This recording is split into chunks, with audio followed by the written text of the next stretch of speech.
Napansin mo na ba na kadalasan ang mga taong pinakamahirap ang sitwasyon ay sila ring madalas magpadalos-dalos?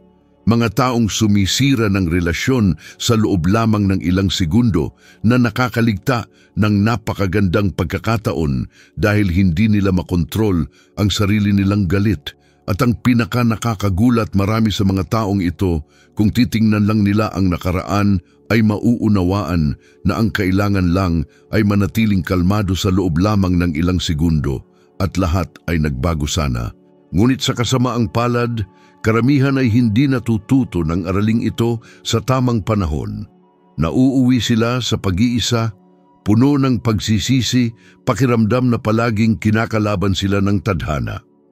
Ang emperador ng Roma na si Marcus Aurelius, kinikilala bilang isa sa mga pinakadakilang pilosopong Stoic sa kasaysayan, ay nabuhay sa gitna ng mga digmaan, pagtataksil at personal na trahedya. Subalit nanatili pa rin ang halos di makataong kapanatagan. Madalas niyang sabihin, may kapangyarihan ka sa iyong isip, hindi sa mga panlabas na pangyayari.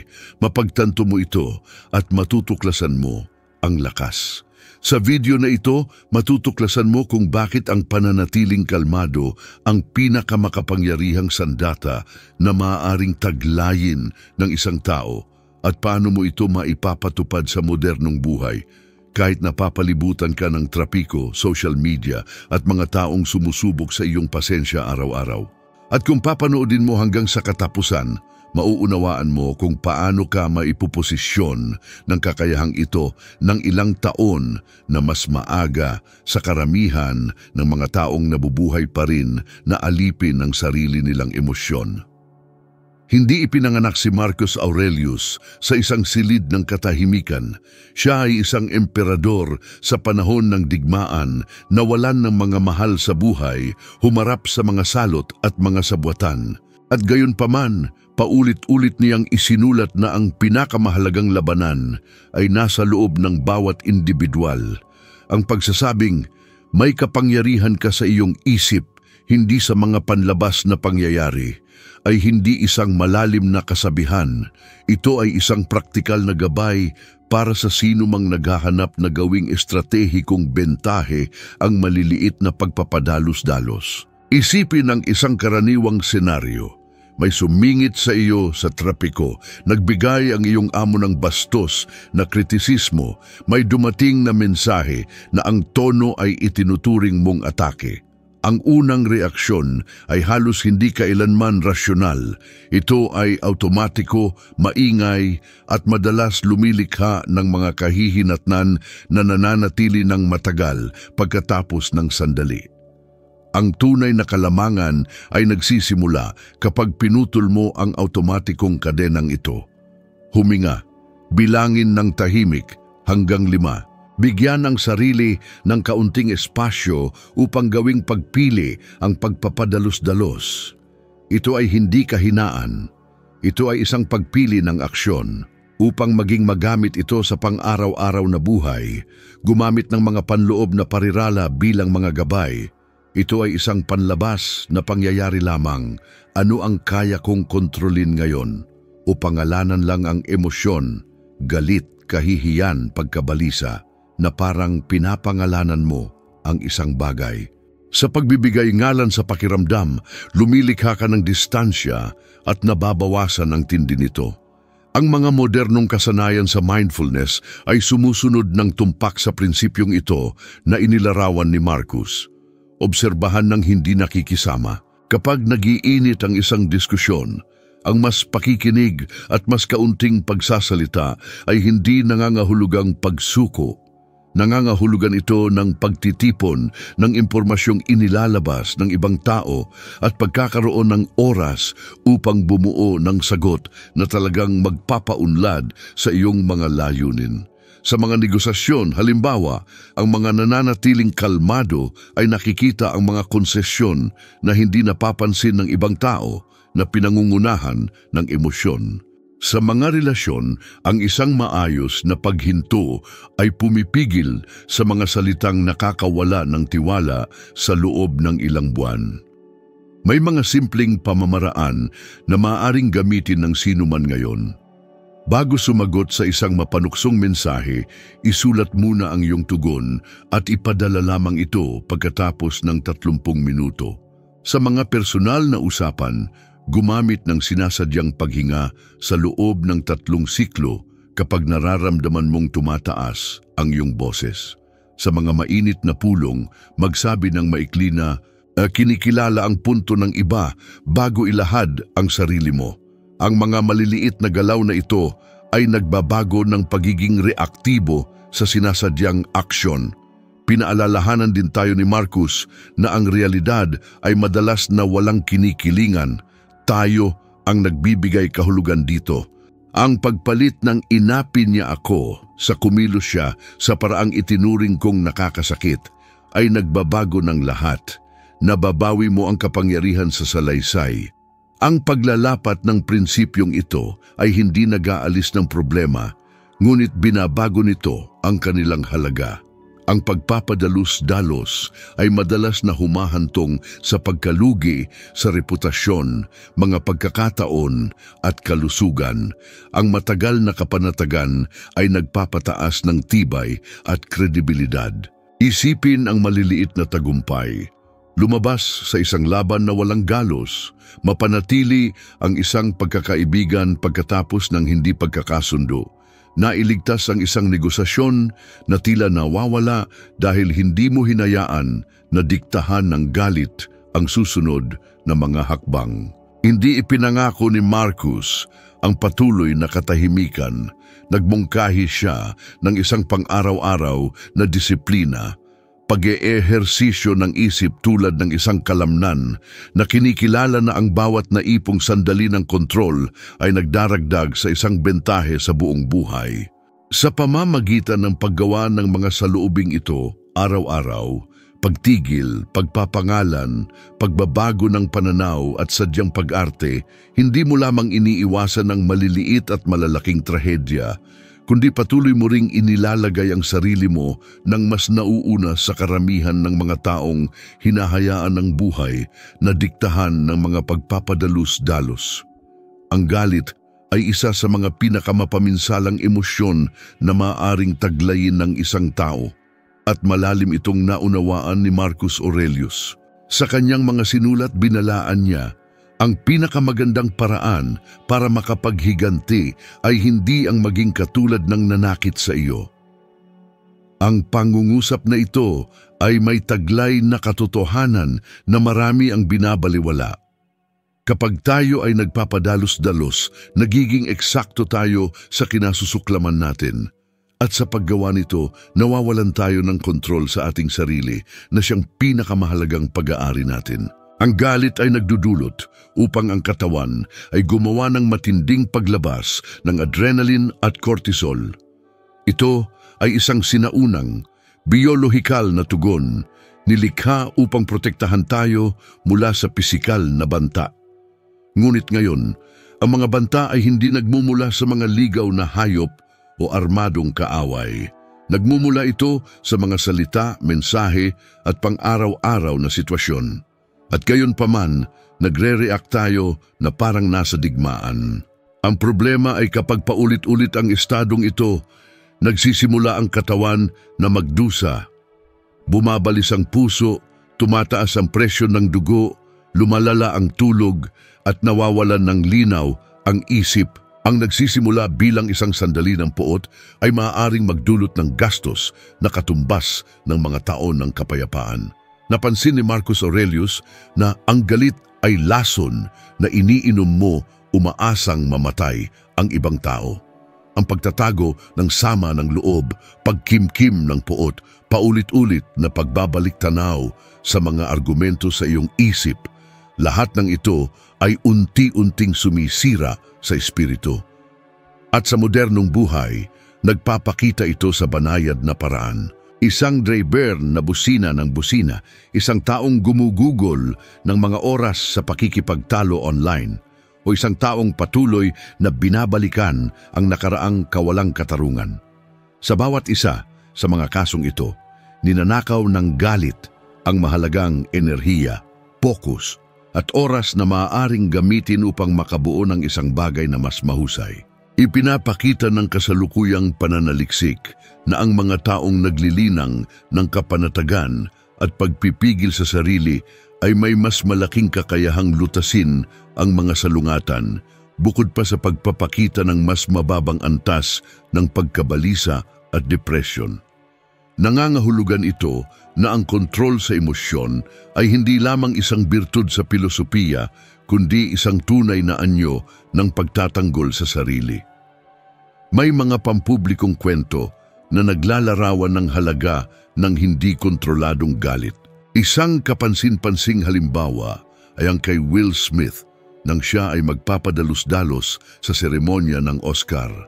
Isang sandali lamang ng pagkawala ng kontrol ay sapat na upang burahin ang mga dekada ng trabaho at respeto. Ang aksyon na ito, bukod pa sa pagbubunyag ng panloob na salungatan, ay nagpakita kung paano ang galit ay may kapangyarihan na ilagay sa panganib ang lahat sa loob lamang ng ilang segundo. At hindi lamang ito nangyayari sa mga sikat.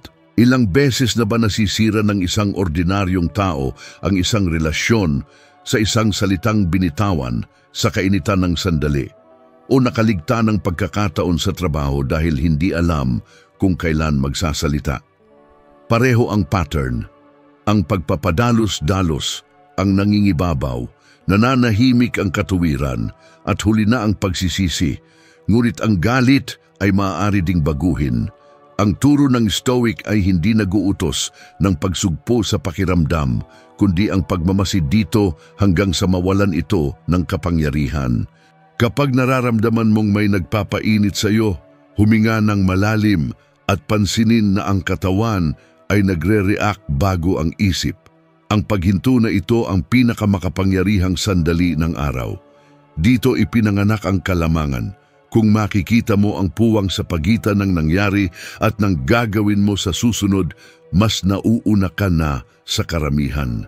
Isipin ang isang argumento sa pamilya, isang problema sa trabaho, o isang di makatarungang kritisismo. Sa halip na mag-react agad, subukang isipin kung ano ang tatawagin ni Marcus na perspective of the whole. Tanungin ang sarili kung mahalaga pa ba ang sitwasyong ito pagkalipas ng isang linggo mula ngayon. Sa 70% ng mga kaso, ang sagot ay hindi. At kapag natuto kang hindi magpadumina sa lumilipas, ang iyong enerhiya ay mamumuhunan lamang sa kung ano ang tunay na mahalaga. Ang kapanatagan ay isang pagpili na nangangailangan ng pagsasanay. Inirekomenda ni Marcus Aurelius na paggising, paalalahanan ng sarili na makakaharap sila ng mga taong walang utang na loob, mapagmataas, mainggitin o hindi makatarungan. Hindi ito pesimismo, ito ay paghahanda. Alam niya na ang pag-asam sa pinakamasama ay paraan upang mapanatili ang kapanatagan kapag dumating ang pinakamasama. Maaari mo itong ilapat araw-araw. Bago umalis ng bahay, sabihin sa sarili na ang araw ay magdadala ng hindi inaasahang pangyayari, na may maaaring magpainit sa iyo, na maaaring may magkamali. Kapag nangyari ang mga bagay na ito, handa ka na at hindi ka magugulat. Iyan ang esensya ng Stoicism. Hindi pagtanggi sa realidad, kundi pagharap dito ng may karunungan. Sa kasalukuyan, hindi lamang sinisira ng galit ang mga relasyon o reputasyon. Sinisira nito ang kalusugang pangkaisipan. Nabubuhay tayo sa panahon kung saan ang lahat ay nagre-react sa lahat. Ginawa ng social media ang galit bilang isang panoorin at naging puhunan ng galit para makakuha ng atensyon. Nakikipagtalo ang mga tao sa mga estranghero dahil sa mga komento. Nabubuhay sa isang patuloy na estado ng pagka-alerto at ikinakalito ang paglalabas ng sama ng loob sa kalayaan. Sasabihin ni Marcus Aurelius na wala sa mga ito ang nagdudulot ng kapayapaan. Ang tunay na lakas ay ang kakayahang manatiling matatag kapag sumisigaw ang buong mundo. Ito ay ang tumingin sa kaguluhan at manatiling payapa. Ang paninindigang ito, bukod pa sa pag-akit ng respeto, ay lumilikha ng isang uri ng tahimik na kapangyarihan. Ang kapangyarihang hindi pinapamahalaan ng sinuman.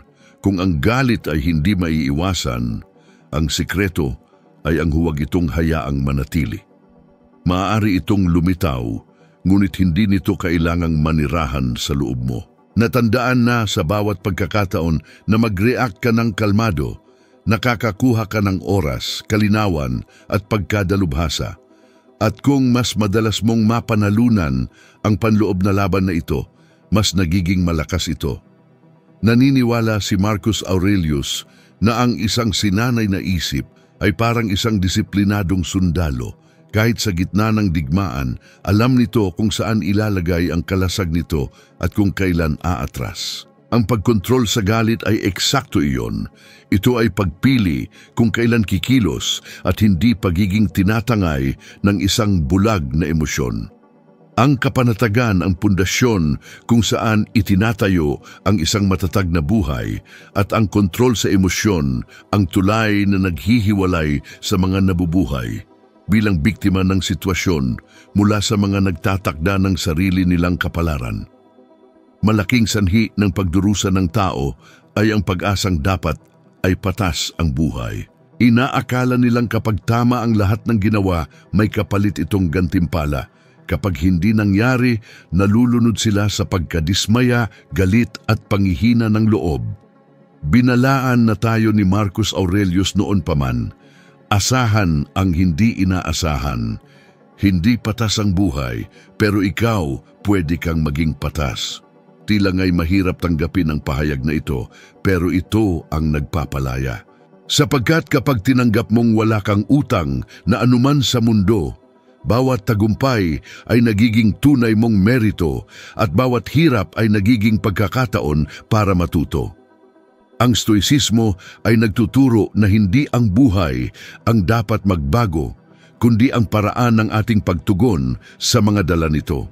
Kapag nauunawaan mong nasa loob mo lang ang kontrol, wala nang anumang panlabas na pwedeng makapangyari sa iyong kapayapaan.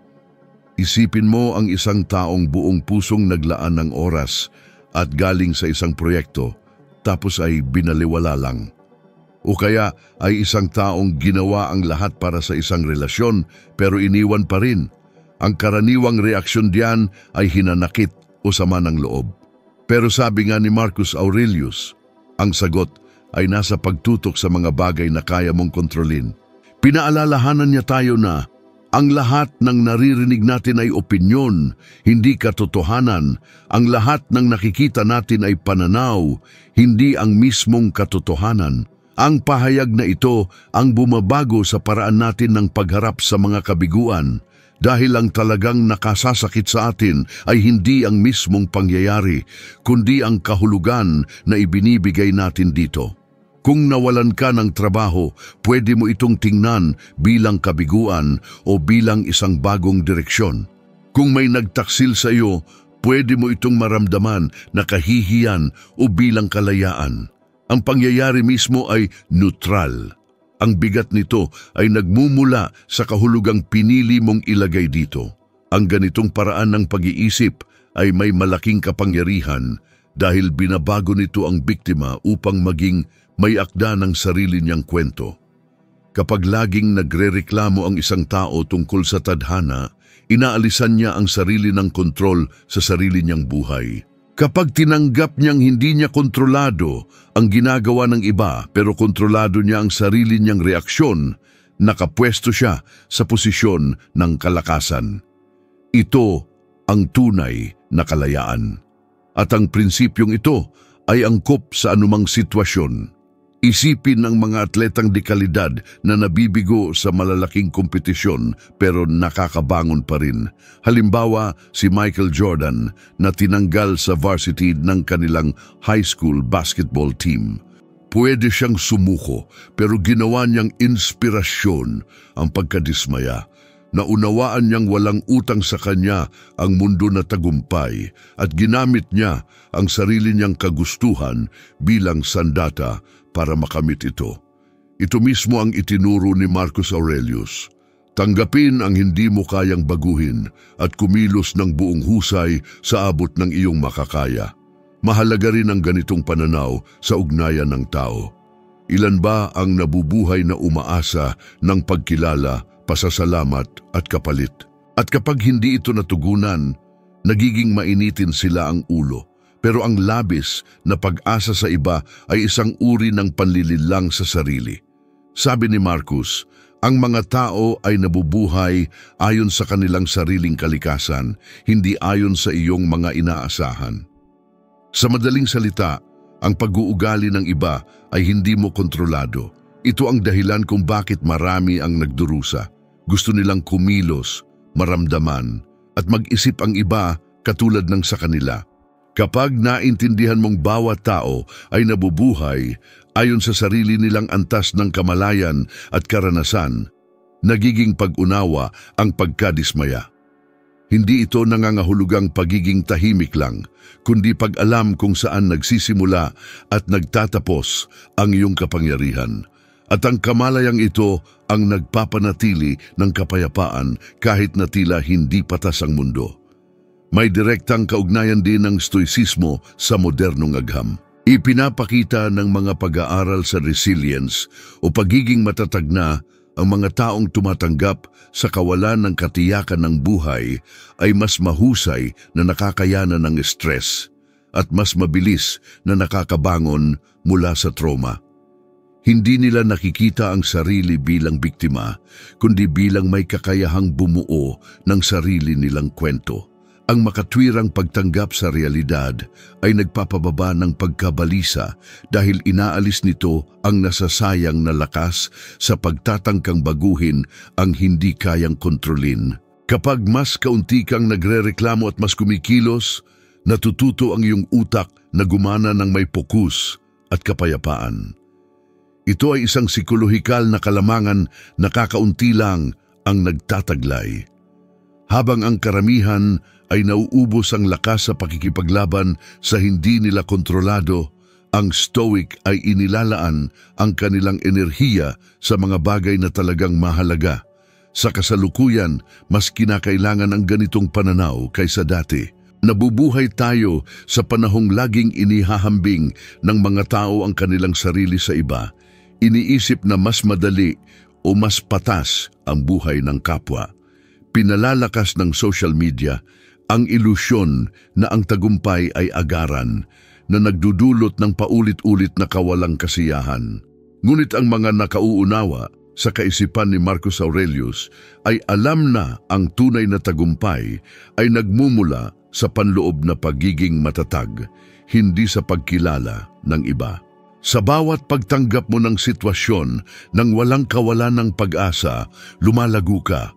Sa bawat pagharap mo sa balakid ng walang reklamo, sinasanay mo ang isip mong maging di matitinag. At kapag naging ugali na ito, walang anumang kawalang katarungan ang makapagpapabasag sa iyong kapayapaan. Ang pananatili sa ganitong paninindigan ay nangangailangan ng pang-araw-araw na pagsasanay. Simulan sa pagmamasid kung gaano karami sa iyong mga reklamo ang tungkol sa mga bagay na hindi mo naman kayang baguhin.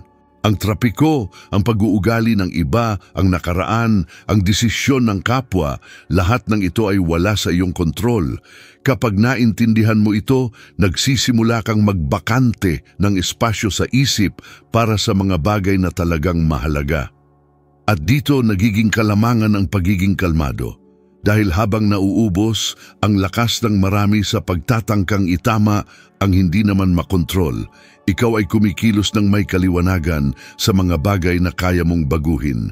Ito ang esensya ng karunungan ng Stoic. Tanggapin ang mundo kung ano ito, nang hindi nagre-rebelde at tumugon ng may kahusayan.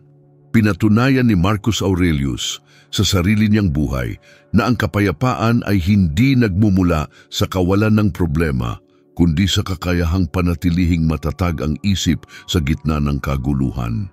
Ang tahimik na lakas na ito ang nagtatakda ng pagkakaiba sa pagitan ng mga simpleng nabubuhay at ng mga tunay na namumuhay ng payapa. Inilahad ni Marcus Aurelius ang ideya na ang balakid ay hindi lang sagabal, kundi isang pagkakataon. Ang humahad lang sa kilos ay nagpapatuloy sa kilos. Ang nakaharang ay siyang nagiging daan. Binabago ng pananaw na ito ang pagiging kalmado upang maging isang estratehikong sandata dahil hindi ito pagiging pasibo. Katalinuhan ito na inilalapat sa isang problema. Kapag nananatili kang mahinahon sa harap ng isang problema, hindi ka sumusuko. Pinapanatili mo ang mental na lakas para makita ang mga solusyon na hindi kailanman makikita sa pagmamadali. Sa isang mahirap na negosasyon, halimbawa, ang mga taong nagpapadala sa pagkabalisa ay nagbibigay ng hindi kinakailangang konsesyon. Ang mga nagpapakalma, nagmamasid at nagtatanong ay nakakakuha ng impormasyon at oras para makapag-alok ng mga alternatibong makakatulong sa kanilang layunin. Sa pang-araw-araw na pamumuno, ang isang kalmadong presensya ay kumikilos bilang magnet. Ang mga grupo ay mas nagtitiwala at sumusunod sa mga nagpapakita ng katatagan dahil ang katatagan ay nagdudulot ng katiyakan at kasama nito kooperasyon. Ang estratehikong pagiging kalmado ay nangangahulugan din ng pag-aaral na gamitin ang pag-iisip ng maaga bilang iyong kalamangan. At tinawag ito ng mga Stoic na premeditatio malorum, ang paglalarawan sa pinakamasamang mangyayari sa kontroladong paraan upang mabawasan ang emosyonal na epekto kapag ito ay nangyari na. Sa pag-iisip ng mga posibleng kabiguan, gumagawa ka ng alternatibong plano at tumutugon ng may lohika, hindi sa gulat. Sa trabaho, ito ay kasing simple ng paghahanda ng isang plan B bago magpresenta ng proyekto. Kung sakaling hindi matanggap ang iyong panukala, alam mo na agad kung anong pagbabago ang imumungkahi. Sa relasyon, ang pag-iisip sa mga karaniwang hindi pagkakaunawaan ay nagbibigay daan upang makagawa ka ng mga salitang makapagpapahupa ng gulo bago pa ito lumala. Sa mga maliliit na paghahandang ito, matatagpuan ang kalamangan mo sa kompetisyon. Habang marami ang nagugulat, ikaw ay handa na. May mga pampublikong personalidad na nagpapakita ng estratehiyang ito. Ang ilang leader ay naaalala dahil sa pananatili nilang kalmado sa gitna ng krisis. At bilang resulta, nakamit nila ang mahabang buhay sa politika at paggalang ng mundo. Sa kabilang banda, ang mga insidente kung saan ang mga leader o negosyante ay pabigla-bigla ang reaksyon ay naging halimbawa ng mga pagkalugi na sana ay naiwasan kung nagkaroon ng higit na kontrol. Ipinapakita ng mga kasong ito sa praktika na ang kredibilidad ay nabubuo sa pagiging consistent ng emosyon at ang biglaang pag-react ay madalas na nagtataboy sa mga pagkakataon na magbubukas sana sa pamamagitan ng pakikipag-usap. May mga praktikal na paraan para masanay ang pagiging kalmado. Magsimula sa isang simpleng ritual. Kapag nahaharap sa anumang matinding pagsubok, huminga ng 3 malalim, pangalanan ang emosyon at magtanong sa sarili ng solusyon na katuon. Ano ang tunay kong magagawa ngayon bago magsalita? Maglaan ng 5 minuto tuwing umaga para sa pre-meditation. Isipin ang mga posibleng pagsubok sa araw na iyon at kung paano ka tutugon ng may kaliwanagan. Sa pagtatapos ng bawat araw, isulat sa loob ng 2 minuto kung ano ang gumana at kung ano ang pwedeng baguhin. Ang ugaling ito ng pagrepaso ay nagbabago ng mga karanasan tungo sa konkretong pagkatuto. Sa mga sitwasyong may mataas na peligro, gamitin ang teknik ng forced deadline. Humingi ng 5 minuto upang makapag-isip at makatugon. Gamitin ang oras na yon upang pakalmahin ang isip at tumugon ng estratehiko, hindi pa bigla-bigla. Ang kalamangan ng mga taong marunong magpanatili ng pagiging kalmado ay praktikal at lumalaki. Hindi ito nangangahulugang pagtanggi sa emosyon, kundi ang pagtingin dito bilang impormasyon. Ang kapanatagan ay nagbibigay daan sa iyo upang malaman kung kailan lalaban, kailan susuko, at kailan ililipat ang enerhiya sa mga gawaing talagang mahalaga. Sa paglalapat ng mga rutinang ito, nagiging bahagi ka ng espasyo na kakaunti lang ang nakakapansin. Habang abala ang paligid sa mga pabigla-biglang reaksyon, ikaw naman ay epektibong kumikilos. Ang tahimik na kalamangan na ito sa huli ang nagtatakda ng pagkakaiba sa mga simpleng nakararaos sa buhay at sa mga sumusulong ng may malinaw na layunin. Ang kapanatagan ay isang tahimik na kapangyarihan at kapag sinimulan mo itong gamitin ng may kamalayan, magbabago ang lahat sa paligid mo. Hindi ka na dominado ng mga sitwasyon, napapansin ng mga tao ang iyong presensya ng may higit na respeto, at ang mga resulta ay mas madali nang dumarating. Ang pagbabagong ito ay unti-unting nangyayari sa paraan ng iyong pagtugon, pagsasalita at pagpapasya. Ito ang pagkakaiba sa pagitan ng pagpapaanod sa mga pangyayari at pagiging matatag na sentro sa gitna ng kaguluhan. Kung ang nilalamang ito ay tumatak sa iyong puso, ibahagi ang video na ito sa isang espesyal na tao o sa sino mang sa tingin mo ay nangangailangan marinig ito ngayon. Buong puso akong nagpapasalamat sa iyong pagsama at inaasahan kong makita ka sa susunod na video.